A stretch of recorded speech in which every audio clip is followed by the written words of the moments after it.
Današnju ćemo temu započeti s pričom o Wangari Maathai, dobitnici Nobelove nagrade za mir 2004. godine za svoj doprinos održivom razvoju te demokraciji i miru. Studirala je u Sjedinjenim Američkim Državama i u Njemačkoj i diplomirala biologiju.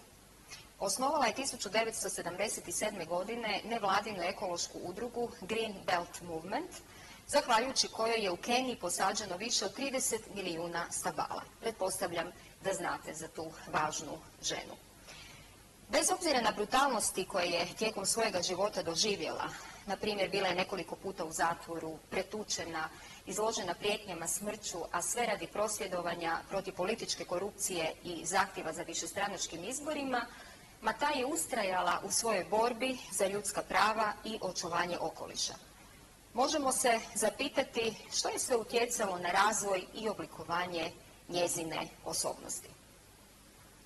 Pokušat ćemo odgovoriti na ovo pitanje raspravljajući o različitim pristupima istraživanju i opisu ličnosti.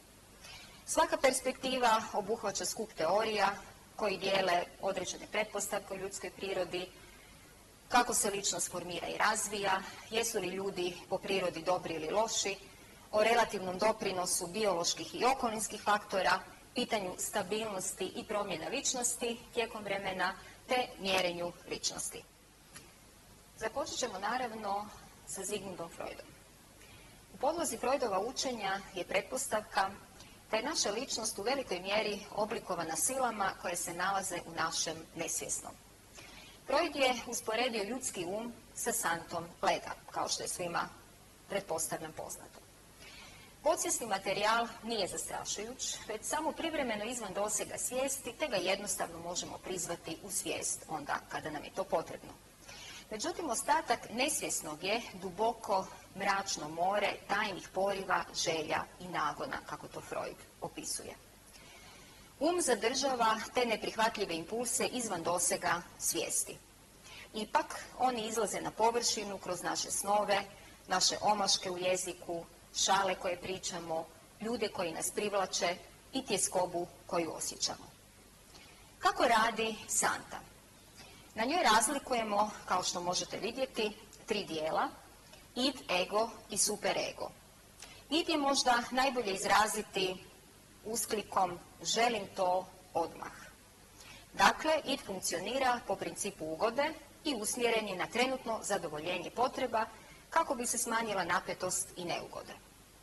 Superego pak funkcionira na idealističkom principu. Sadrži 2 komponente, našu savjest i naš ideal. Dakle, ono što bismo željeli postati. Pod utjecajem je internaliziranih roditeljskih i društvenih vrijednosti. I konačno ego funkcionira na principu realnosti te uravnotežuje zahtjeve ida i superega procjenjujući što je realno moguće. Ego u tom procesu koristi niz obrambenih mehanizama koje ćemo uskoro opisati kako bi se zaštitio. Freud je smatrao da je osobnost ili ličnost rezultat borbe za kontrolu između ida, ega i superega.